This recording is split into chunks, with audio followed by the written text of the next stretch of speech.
सभी एक दूसरे से लिंक्ड रहें। जब तक सभी एट्रीब्यूट और एट्रीब्यूट सेट के बीच लिंक नहीं होगा तब तक इंफॉर्मेशन सिस्टम नहीं बनेगा। और जब इंफॉर्मेशन सिस्टम ही नहीं बनेगा तो डाटाबेस मैनेजमेंट सिस्टम को ऑर्गेनाइज नहीं किया जा सकता है। डाटाबेस मैनेजमेंट सिस्टम को बनाने के लिए इंफॉर्मेशन सिस्टम पहले तैयार करना पड़ेगा और इंफॉर्मेशन सिस्टम के अंदर जितने भी एट्रीब्यूट्स किसी भी रिकॉर्ड का जितना भी एट्रीब्यूट्स या एंटिटीज है उस सभी को आपस में मिलना पड़ेगा, रिलेशनली अटैच होना पड़ेगा, तभी इंफॉर्मेशन सिस्टम बनेगा। और जब रिलेशनली अटैच्ड हो जाता है तो उस इंफॉर्मेशन सिस्टम को हम लोग IMS डाटाबेस बोलते हैं, information management system. Information management system IMS database. तो रिलेशन के आधार पे इंफॉर्मेशन सिस्टम को बनाने का सबसे पहले रिसर्च किया IBM कंपनी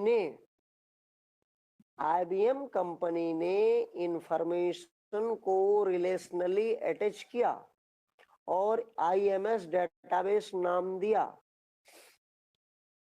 और उस आधार पे जब डाटाबेस बनती है तो वह सबसे अच्छा डेटाबेस माना जाता है EF कोड के अनुसार।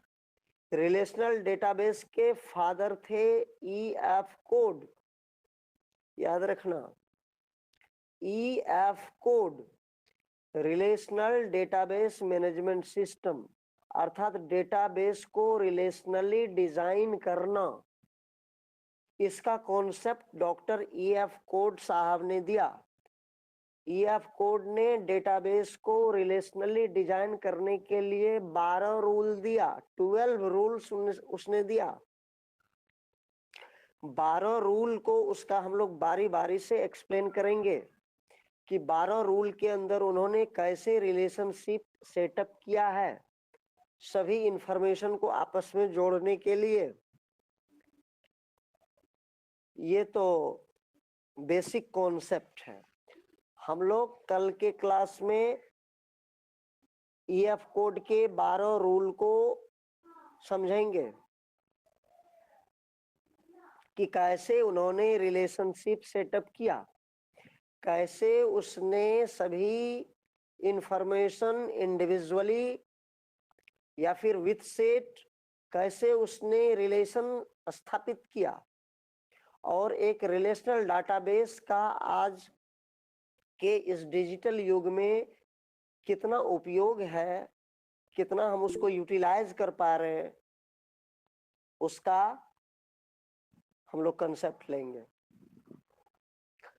अब जब रिलेशनशिप की बात आती है तो सभी एट्रीब्यूट्स या एंटिटीज या सेट ऑफ एट्रीब्यूट्स 4 प्रकार से एक दूसरे से रिलेशन बनाते हैं।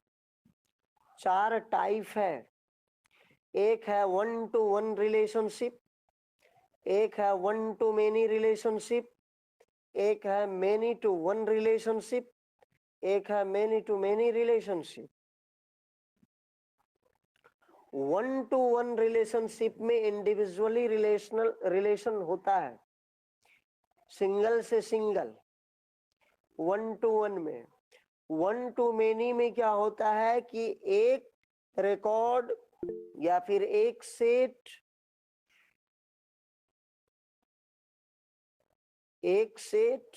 दूसरे सेट कई सेट से रिलेशन बना सकता है। 1 to many to 1 का अर्थ हो गया कि कई सारे एक लिस्ट के सारे रिकॉर्ड या एक रिकॉर्ड के कई एंटिटीज या एट्रीब्यूट्स अगले रिकॉर्ड के सिर्फ एक से रिलेशनल लिंक्ड होगा। फिर होता है मेनी टू मेनी, एक पक्ष का सारा दूसरे पक्ष के सारे से रिलेशनल कनेक्ट हो सकता है।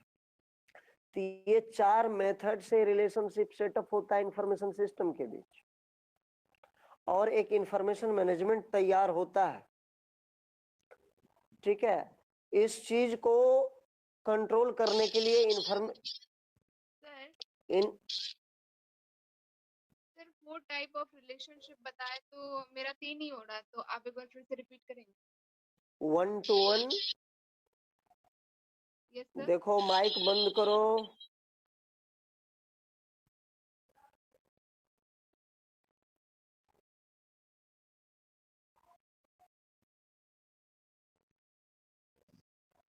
जिसने माइक ऑन करके गलत बैकग्राउंड आवाज क्रिएट करता था, मैंने उसे रिमूव कर दिया है, सॉरी।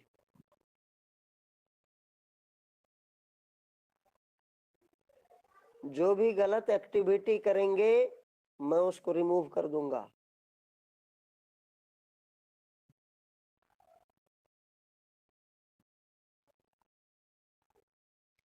अब वह ग्रुप में जुड़ने के लिए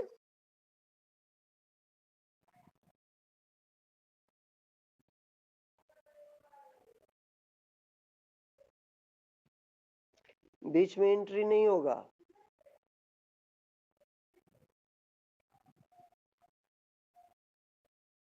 आवाज जा रही है मेरी सबको? जी सर, आ रही है आवाज। यस सर, आ रहा आवाज। हाँ, तो कह रहा था कि इंफॉर्मेशन सिस्टम को रिलेशनली डिजाइन देने के लिए एक कमेटी बनाई गई थी, जिसका नाम है डीबीटीजी कोडासिल। डीबीटीजी कोडासिल।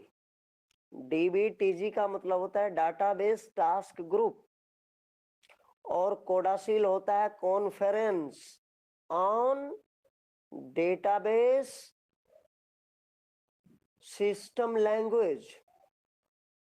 Conference on database system language, कोडासिल।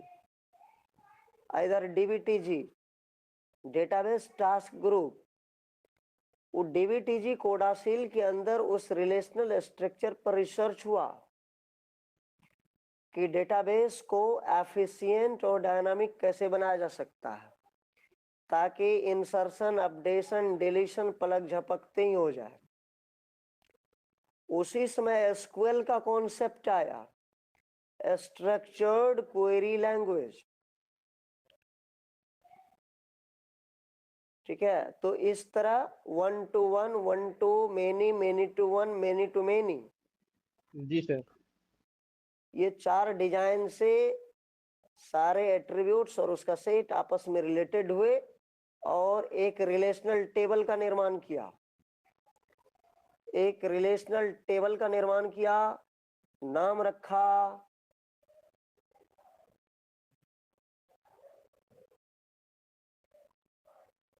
Relational database management system. अब कल के क्लास में हम जानेंगे कि इसके आधार पर, रिलेशनशिप के आधार पर क्या क्या हम लोग आज कर रहे हैं सॉफ्टवेयर एप्लीकेशन डेवलप करने के लिए, और कितनी इजाफा हुई है डिजिटली ये रिलेशनशिप आने का। और इसके बाद हम लोग और भी चर्चा करेंगे कि जब रिलेशन डिकम्पोज हो जाता है या रिलेशनली और अच्छे से आइडेंटिफाई करने के लिए हम कैसे एक दूसरे को इंटरनली किसी के नेचर को आइडेंटिफाई कर सकते हैं, किसी मनुष्य के ओरिजिनल नेचर को हम आइडेंटिफाई कर सकते हैं। उसके लिए कल हम लोग रिलेशनली डिकम्पोज होंगे।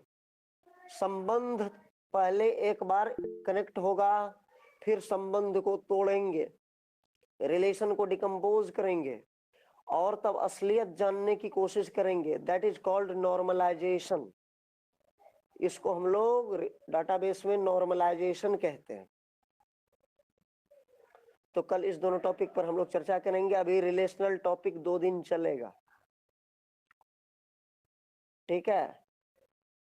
और तब हम लोग इसी के आधार पर ER मॉडल की चर्चा करेंगे, एंटिटी रिलेशनशिप मॉडल। एक क्वेश्चन ER मॉडल से रहेगा परीक्षा में, 100% गारंटी है। तो हम लोग कल इसको जानते हैं, विस्तृत जानकारी लेते हैं। और किसी को कोई डाउट है? No sir. Yes sir.